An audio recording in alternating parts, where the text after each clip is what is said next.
Do you wonder what the second half or retirement stage of your life will be like? What challenges you'll face? How to deal with them? You're about to discover the answers on Live Healthy Longer. And here's our host, wellness expert, author, and popular podcaster, Dr. Jim Polikoff. Welcome to another episode of Live Healthy Longer. I'm Dr. Jim Polikoff, and do we have a very exciting, stimulating program for this episode. Now, if you're a Gen Xer in the 44 to 59 year age range, wondering what's ahead, or a baby boomer between the ages of 60 to 78, already retired or soon ready to live the good life, or perhaps you're even somewhat older yet, seeking to live to 100 or more in good health. Well, this program may have the answers you've been searching for. My guest for this episode of Live Healthy Longer is Dr. Debra Whitman, a leading expert on aging issues. She's the Chief Public Officer of AARP and leads a global policy and research to help communities, lawmakers, and the private sector improve our lives as we age. Debra also serves as an AARP spokesperson on issues such as long-term health care and caregiving, financial security, health, and even longevity. Additionally, Debra Whitman is the author of a new dynamic book, The Second 50, Answers to the 7 Big Questions of Midlife and Beyond. Certainly, Debra is a must-hear guest, and if you're a Gen Xer, baby boomer, or beyond, this is a must-read book. But now, it's time to get into these important questions and answers. So welcome, Dr. Debra Whitman. Thanks for having me today. It's my pleasure. I think this is going to be a very interesting interview. In just a few years, Deb, 1 in 5 Americans will be 65 years of age or older. So what do you feel are the most pressing issues that are actually facing aging adults? I have been working on aging issues for the last 25 years throughout my career. And it covers so many different areas, from our health to our financial security, our cognitive health, our living situations, our need for care, and end-of-life issues. And so one of the reasons why I wrote the book was to cover all of the breadth of things that affect us in later life. All right. But if you were to pick 1 or 2 issues that seniors, and I'll just label them as seniors as opposed to aging adults, what would you say they were? What's really pressing right now? I wish I had just one, because I think we have a struggle for financial security. There's a lot of people that have nothing saved for retirement and worry about the long-term viability of Social Security. There's a lot of people that have physical health or cognitive health issues. So I count that as a bucket. And I think we have a care crisis in this country where care is really expensive, even though most of us will need it as we age. So I'm going to dodge your answer a little bit, because I don't think it is just one thing. I think that we have an aging society that we haven't prepared for, and we really need to think comprehensively about how we build a society that makes aging easier for everybody. Oh boy, I think you hit the nail on the head, because I don't think we are prepared for that. I've done a little bit of research in the field as well, and I have to tell you, we are definitely unprepared, and it's good to have someone like yourself involved. Now, I was very impressed with your book, The Second 50. We're going to talk a little bit more about it a little later, but it's not only well written, but I found it to be very well organized. You've pretty much broken all of the comprehensive information down into 8 chapters, very easy to read, very well read. The first magic question, of course, being, how long will I live? And of course, the second part, I have to say, per my podcast theme, it's important to live. If you're going to live longer, it's important to live healthy.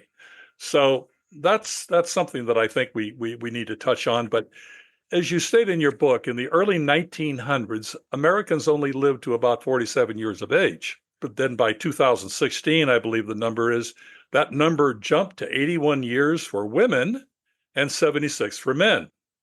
So today there's evidence that good, healthy habits, eating, living right, etc. Many people can even live to 100 and beyond. I've had some guests on who contend they can live to 100. But the question is, in your first two chapters of the book, you address how long will I live and will I be healthy as long as I live? Can you talk a little bit about that? Yeah, well, thank you, James, for talking about the book. I'm really excited that this has just been launched. I wanted to start with kind of the basic questions that people had about their second 50. Is it going to be 50? I think is one of them, and will they be healthy? And so I really looked at the data, talked to researchers, and tried to break apart what influences our lifespan, how long we're going to live. And most of it, most of us think it's our genetics. We're going to live as long as our parents or grandparents did. But our genes play only about 20% of the role influencing our longevity. Healthcare is another 20%, but most of it is what we call the social determinants of health or social drivers of health. These are the things like our education, our income level, where we live, all of the things that go into having huge differences across this country in life expectancy. So, just a couple facts that women, as we know, live longer. I actually spent a month trying to figure out why. Now, that's a good question. So It worries women, me. we live 6 years longer, and the vast majority of that is behavioral differences. So men are less likely to go to a doctor. You're more likely to go to war. You're more likely to engage in risky behaviors and drive too fast. But our biological differences also protect us. I found an interesting study of monks and nuns in Bavaria who live very similar lifestyles. So cutting out the lifestyle differences, and the women still lived 2 years longer than the men. Even though the famous adage, live like a monk, I mean, that doesn't help you that much. Then you gain a few years and that's about it. Women still have the edge. Women still have the edge. And it's true, from animals and, in much of the natural world. And this difference between men and women has held for quite a while, although women used to die more in childbirth. So we also know that, things like our education level plays a role in how long we live. College graduates live about 7 years longer than those without college graduates. And we're coming now to a point where our zip code really pushes down the relevance of our genetic codes. Right. That's one of the questions I'm going to get to a little bit later, because I thought that was very interesting in your book about the zip code. But I mean, you bring up some good points, some facts that I think most of us aren't aware of. And as reading through your book, you go into far more detail than what you've just outlined now. So again, I'm encouraging our audience definitely to pick up a copy of your book. I found it very intriguing, compelling, to use the right word, I think. Now, unfortunately, more and more aging adults are facing different forms of dementia, with Alzheimer's disease, of course, being the most significant. Your book mentions, I found it interesting, that dementia in general was about 13% in terms of the aging adults in 2011. But by 2019, that had decreased actually to 10%, which that number kind of amazed me. But in doing a little further research, Alzheimer's disease, which is now just under 7 million in the United States, in the next 25 years or so, is projected to almost double to about 13 million. That's pretty scary. Yeah, so we have a growing aging population. So the number of people who have cognitive decline, dementia, Alzheimer's will increase. But the risk of getting it is actually going down, largely because the higher education of the baby boom. And there's one of the things that I talk about in the book is there are things that you can do to lower your risk factor for cognitive decline and dementia. In the same way, it affects your regular health and longevity, things that probably won't surprise your listeners, sort of the 5 healthy habits of eating right, exercising, not smoking, not drinking, and maintaining a healthy body weight can add over a decade to your longevity, but also lower your risk factor for cognitive decline and dementia by up to a third. And so we know that personal behavior can affect the rates of cognitive decline and dementia, but also public policies. So if we had less air pollution, for example, that would lower rates of dementia and Alzheimer's as well. So your climate change has a great deal to do with actually how we age.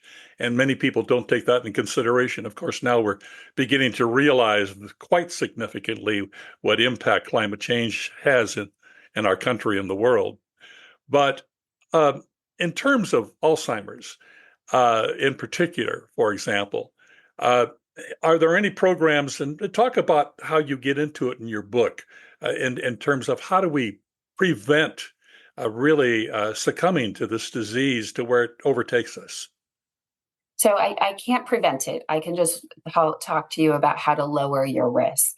As you know, people have genetic predispositions, and we don't have a cure for Alzheimer's at this point.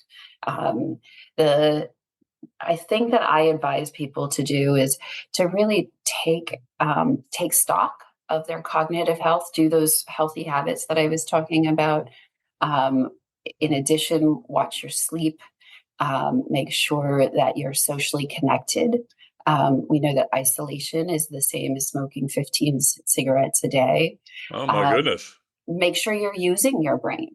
So do cognitively stimulating activities, be they crossword puzzles or learning a language or something just challenging to keep your brain active. All of those things are good sort of brain healthy behaviors. But we should also look and have assessments over time, and particularly talk to your primary care physician if you think that things have changed. I talk in the book, I often will walk into a room and forget what I was there for. That is normal forgetting. If I forget where my house is as I'm driving home, that's not normal. And those are the types of conversations that you should have with your doctor, because it could be not even dementia. Recently, my father was prescribed a new medication and started to see trees growing out of the wall.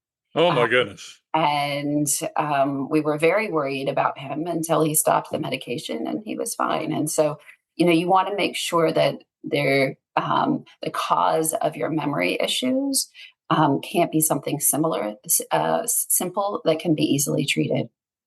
Good advice. I want to get to something that I know is important to our listeners, understanding who they are. Many of them want to remain active, even though they've obviously aged quite a bit. Many of us, including myself, want to work beyond the once typical retirement age. In some cases, it's a question of making ends meet. In my case, I still believe I have more to contribute. So we all have different reasons. But in your estimation, and I'll get into the second part of this question as well. Your estimation, how long can men and women who are in their 60s and 70s work effectively? And there's so much emphasis on youth that I'm uncertain that major corporations really understand the value of experience and wisdom that seniors offer.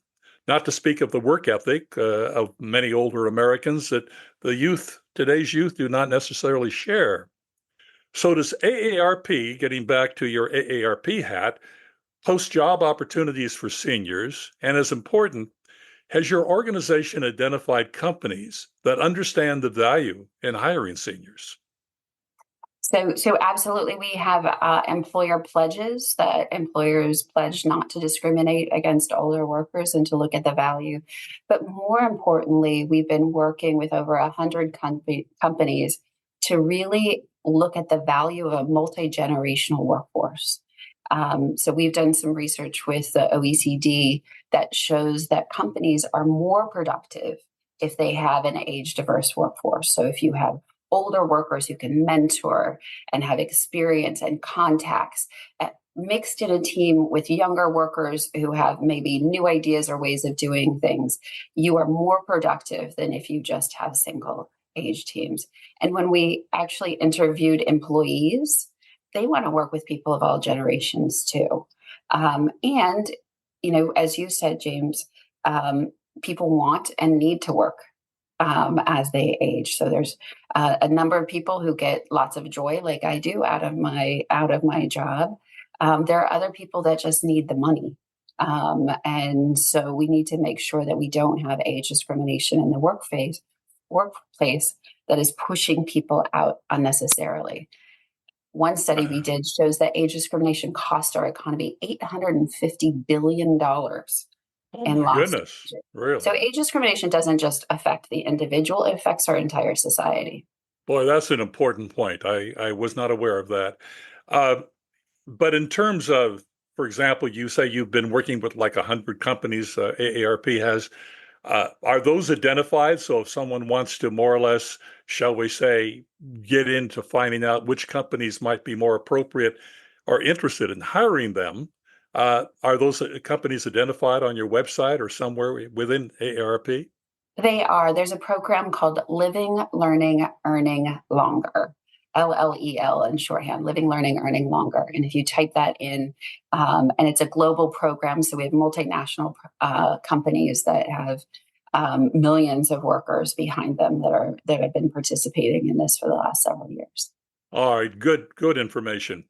Um, Many, of course, seniors, I mean, getting to the other aspect of this, many seniors who are unable to work or, not in position to work for whatever reason, one of the main concerns, and you bring this up in your book, is financial security.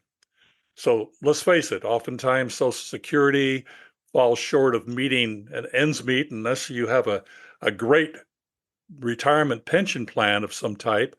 It can be very, very difficult for aging adults in terms of financial security. Can you hit on that? Mention a couple of points that might be helpful or interesting?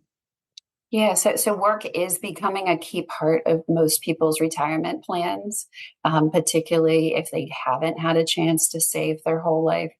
So, one of the issues I talk about in the book is only half of all American workers can save through their paycheck on a regular basis. That's through a 401k or another similar program. And it's really hard to do on your own consistently every year, day in and day out, to put money aside. It's a lot easier if it's just taken out before the money even hits your checking account.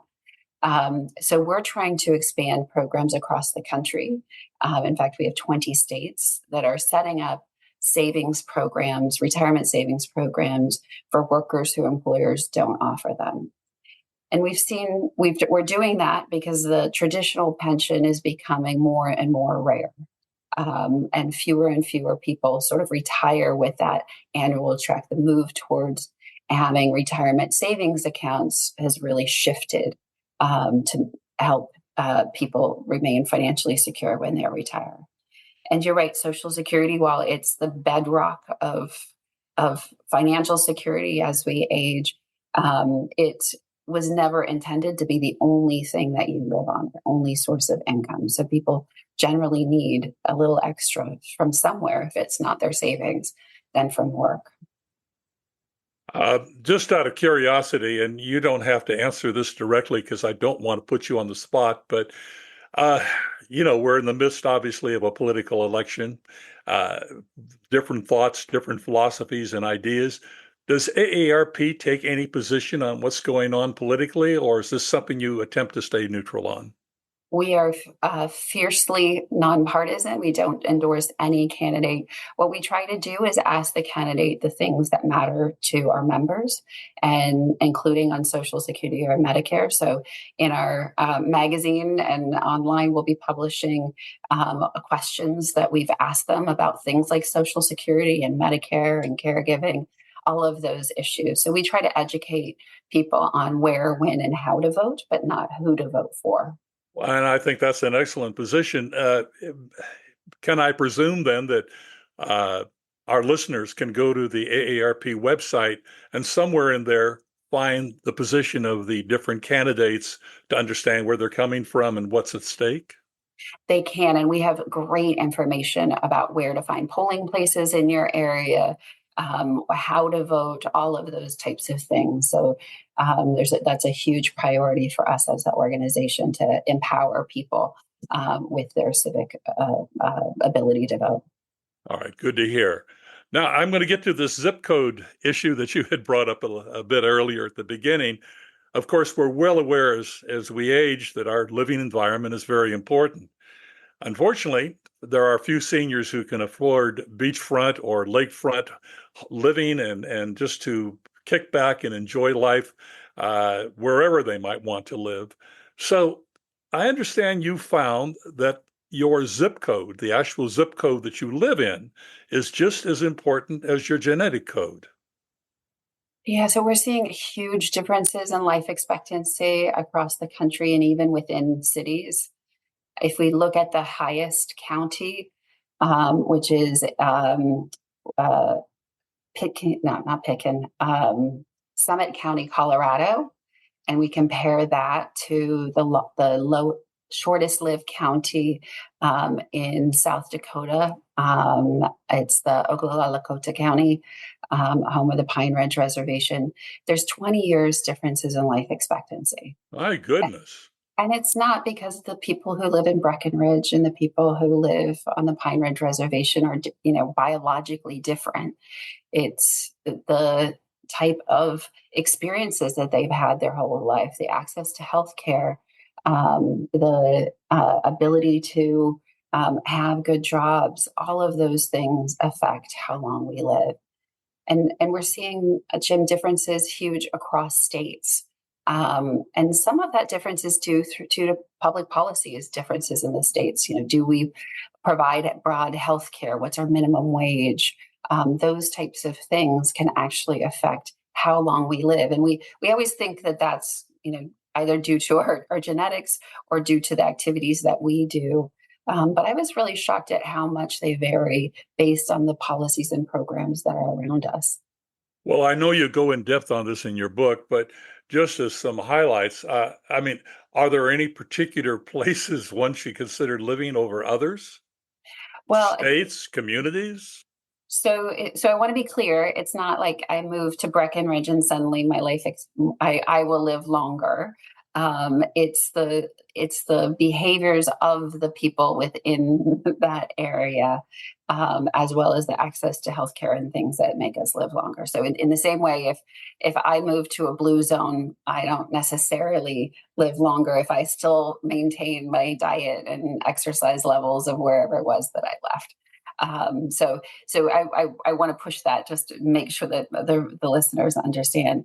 But it does mean that we could have programs everywhere that make people live longer, right? That if it's not our biology, if it is access to healthcare or the ability to have enough income to help support ourselves to buy healthy food, then those things can be changeable across the country. And we could have everybody living longer and healthier lives. Well, big issues among seniors in particular, loneliness is a significant issue I'm aware of. Obviously, depression certainly falls into a category of concern. Um, when you think about social interactions, how important do you think that is? For example, should people consider living in a mobile home park where they have tons of social activities and everyone is interlinked with everyone else? Are things like that answers that people should look for? Social connection is huge in our health span and our lifespan. I talked to Bob Waldinger, who has run the Harvard study of development, which looks at people over the course of their lives for many, many, many decades. And he looked at what was the difference between healthy people in their 80s and unhealthy people. And he looked back to their 50s. And what the difference was healthy relationships. So yes, I would say having lots of connections is key. I grew up in a small town, and while my dad only practices one of the healthy habits, he stopped smoking when my brother Well, was good young. for him. He is really connected to his community. So in our town, mail isn't delivered to our house. And so he goes up to the post office, and he'll be up there for an hour just talking to every single person that comes in that he's known for years. And so, the relationships can't be, need to be a part of our health behaviors. And let me tell you one other that really came out in the research, and that's our mindset. So, if you have a positive view on aging, you see aging as a time of connection and wisdom and the ability to give back, you live 7.5 years longer. Not only do you live longer, but you have lower rates of heart attacks and cardiovascular disease, and even your brain volume is great. And this comes out of Dr. Becca Levy's research at Yale. And it holds up across different countries. It holds up through multiple studies that your mind is as powerful as anything else in keeping you healthy and living longer. Well, and that's important. That's the theme, of course, of my podcast, Live Healthy Longer. Yep. I want to make sure we That's the talk about key. it. There's a chapter in your book that I found to be very interesting. So let's face it, regardless of technology, advanced medications, even in good health, there comes a day we're going to pass on. In your book, The Second 50, you address how will I die? Can you tell us about this? Yeah, and that was a learning opportunity for me. Again, writing the whole book was, even though I'd worked on these issues, I talked to some experts because, this is an area that I haven't personally touched. And one of the things I was going to write about is that everybody needs advanced directives. And then I talked to an expert who is a palliative care expert and has done the research, and she said actually the advanced directives, most people don't have them followed. And sometimes when you're young and healthy and you check a box that says, I don't ever want to be on a ventilator, you don't realize that COVID could come and you could be put on a ventilator to save your life for a period of time, and then you could come off it being healthy. And so she recommends, and I recommend, finding somebody that you can talk to about what is meaningful to you in case you become incapacitated and can't make decisions for yourself. That's the making decisions about the situation, not about what type of equipment you would want to be on or off, is a far better way to plan for your final days. Well, that makes sense. And of course, getting your affairs in order, I would imagine so many of us say, oh, it's not going to happen to me, but then it does happen and you're not prepared for it. So I imagine having everything in order, being prepared is important. Yeah, only half of Americans have a will. And that leads your heirs to either fight with courts or with each other, rather than be able to give them the gift of transferring your wealth in a way that is something that matters to you. So I encourage people to do that, and even have conversations about what they would like at their funeral. Just writing this book, I would ask my parents every question in every chapter, and we had some really open conversations where I learned things about them that I wouldn't have, that were meaningful to them for their funeral. So, Well, good suggestions. Now, Deb, the final chapter of your book deals with a better second 50. Now, can you describe the highlights so we can make the remaining years of our life better? yeah, so I wrote all the questions, and people hopefully will learn both something about themselves and things they can do. But I also want to engage the readers to be frustrated of why the systems aren't better and supporting them in a better way as they age. So the last chapter is really how do we need to fix the programs and policies that affect us all, like making Social Security solvent with enough income so that we can be secure in retirement, both for current retirees and future generations. I also propose what's called a national plan on aging, a plan for aging better in America. That would address a lot of the issues that I bring up. You actually have highlights of that plan in the book, correct? I do. And it's, many other countries have thought comprehensively about demographic change, and what they need to do and how they can put things in place to help people work longer, to help people stay healthy, to make sure that they have housing as they age, all of the things that I talk about in the different chapters. And we need to do that too. And I'll say the good news is, unbeknownst to me, as I was writing, or as this was being published, a strategy is being put together by the administration, and they've put out their first sort of a roadmap. And so AARP and others are commenting on it. They're doing listening sessions across the country to get input on what a plan should entail. Well, that's good news. And I think you mentioned one thing that it filled in, I think, the last blank, and that is, in addition to aging, seniors should remain proactive. In other words, getting involved with these issues. They just don't happen by themselves. There's a force of nature and a force of humanity that's required to really make it happen. So I'm sure my listeners will agree that it's been a very enlightening interview. We're just about out of time at this point, but since we've just touched on the surface of so many issues, I'm going to encourage my listeners, please, to get a copy of your book.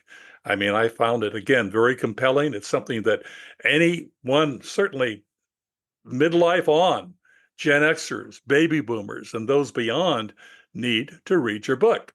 So we're going to have information about your book on our website. Fortunately, many of my listeners visit our website on a pretty regular basis. So we're going to have links and how to get it. But just to make sure that everyone understands, and I want to get your input, your insightful book is The Second 50, Answers to the 7 Big Questions of Midlife and Beyond. So, Deb, where can our listeners find your book? So they can go to their local bookstore, or if they want to find other places to buy it, they can come to aarp.org/second50. All right. We're going to have those links on our website. So that's something I think very, very important. And of course, you can also get it on Amazon.com. You can get it through all kinds of different booksellers. So many, yes. So many are going to Amazon these days for books. Dr. Debra Whitman, Deb, as we know you, thanks for sharing your time, your knowledge. And again, we're going to encourage our listeners, please pick up a copy of your book. But thanks for sharing time with us. It's been a great conversation. Thanks, Jim. Thank you so much. More information about Dr. Debra Whitman and her book, The Second 50, Answers to the Big 7 Questions of Midlife and Beyond, can be found at our informative website, jamespolikoff.com. Also at our website, you can find many excellent, lively podcasts, as well as discover secrets of living to 100 and beyond in Dr. Polikoff's new book, Live Healthy Longer with Dr. Jim. Dr. Jim's new book provides you with insights to preventing heart disease, cancer, and Alzheimer's. You will also discover ways to lose weight for good, eliminate back pain and arthritis, and manage stress. Since there is now proof with intimacy and sexual fulfillment, you can live longer and healthier. Dr. Jim has devoted 3 exciting, stimulating chapters to these subjects. Live Healthy Longer with Dr. Jim is now available on Amazon. For further information, visit our website, jamespolikoff.com. That's James, Polikoff.com. Now back to Dr. Jim. Thanks again to Dr. Debra Whitman from AARP for joining us. And be sure to get a copy of her book, The Second 50, Answers to the 7 Big Questions of Midlife and Beyond. But now it's time for my health tips. As a certified nutritionist, I heartily recommend you consider a pescatarian Mediterranean diet. Now, portions of this diet includes choosing whole foods over processed foods, eating fish 2 to 3 times a week, using a heavy dose of olive oil when cooking or even when eating some foods. And forget the butter or margarine. Instead, use nut or seed spreads on whole grain toast or on an apple. Now, these are just a few components of a healthy pescatarian Mediterranean diet. And as stated earlier, you can discover numerous health eating tips in my new book, Live Healthy Longer with Dr. Jim. It's now available on Amazon.com. And be sure to tune in to new podcast episodes of Live Healthy Longer. This is Dr. Jim Polikoff wishing you a long, healthy life.